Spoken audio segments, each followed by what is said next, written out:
Dumas बीच।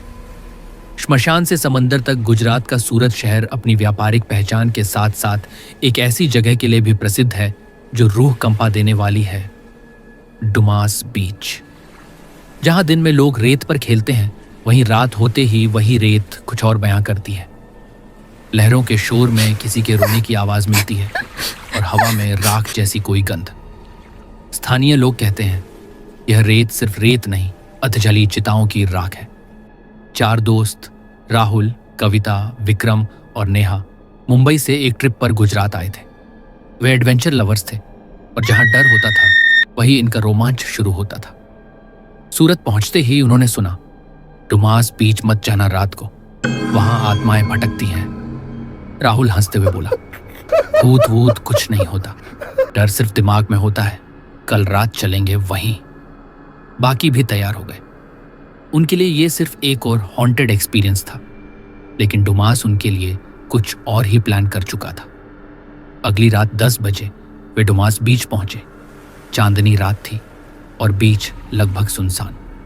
हवा में कुछ अजीब सा सन्नाटा था, जैसे कोई सांस ले रहा हो, धीरे धीरे, गहराई से। नेहा ने फुसफुसाते हुए कहा, तुम सबको भी लग रहा है जैसे कोई हमें देख रहा है। कविता ने झुंझलाकर कहा, मत घबरा, डर से नहीं डरना। राहुल मोबाइल निकालकर वीडियो रिकॉर्ड करने लगा। ये रहा हॉन्टेड डुमास बीच का लाइव वीडियो। अगर कोई आत्मा है तो सामने आओ। तभी पीछे से लहरों में कुछ गड़बड़ होती है।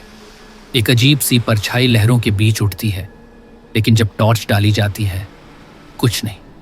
तभी उन्हें एक बूढ़ा आदमी दिखाई दिया जो किनारे पर बैठा था, हाथ में त्रिशूल और माथे पर राख।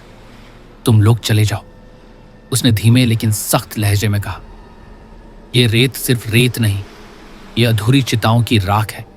यहां जिनकी आत्मा मुक्त नहीं हो पाई, वे लहरों के साथ सांस लेती हैं। राहुल हंस दिया, बाबा जी हम बस घूमने आए हैं। बूढ़ा व्यक्ति बिना कुछ कहे उठकर चला गया, लेकिन उसके पैर रेत में गहराई नहीं बना रहे थे।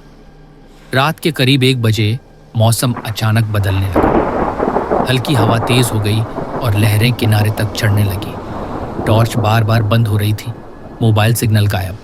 कविता ने चिल्लाकर कहा, कहीं से कोई रोने की आवाज आ रही है। सभी ध्यान लगाने लगे। सचमुच कहीं पास में कोई रो रहा था। फिर दूर किसी चिता की जलती लौ जैसी झलक दिखी, लेकिन वहां कोई लकड़ी नहीं थी। विक्रम ने कहा, यहां कुछ है, हमें निकलना चाहिए। पर निकलना आसान नहीं था। राहुल को अचानक लगा कि किसी ने उसका हाथ पकड़ा है, ठंडा, गीला और भारी। छोड़ दो मुझे, ये मजाक अच्छा नहीं है। लेकिन बाकी तीनों तो दूर खड़े थे। अगले ही पल राहुल पानी में खींचता चला गया। चीखते हुए वो बोला, मुझे खींच रहे हैं ये लोग, ये जलती आंखें। और वो समंदर में समा गया। तीनों दोस्त दौड़े, लेकिन सिर्फ एक मोबाइल टॉर्च पानी के ऊपर तैरती रही। सुबह पुलिस को बुलाया गया। वे बोले, राहुल अकेला नहीं है, पिछले कई सालों से लोग यहां से गायब हो रहे हैं। जब उन्होंने पुराने केस खोले तो एक चीज समान थी, सबने रात में आत्मा को ललकारा था।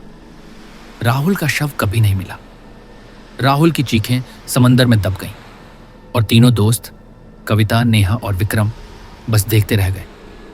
लेकिन असली डर तो अब शुरू हुआ है, क्योंकि रात तो बीत गई, पर डुमास बीच उनकी रूहों से लिपट गया। अगले दिन नेहा के कमरे में पानी भरा, लेकिन कोई खिड़की या दरवाजा नहीं खुला था। कविता की रिकॉर्डिंग में एक नई आवाज थी जो उन्होंने कभी सुनी ही नहीं थी। और विक्रम अब खुद से बात करने लगा है, या शायद कोई और उससे बात कर रहा है। 3 बचे हैं, लेकिन क्या वाकई बचे हैं या सिर्फ शरीर लौटे हैं? रूह कहीं और छूट गई है। देखिए अगली कड़ी में डुमास बीच।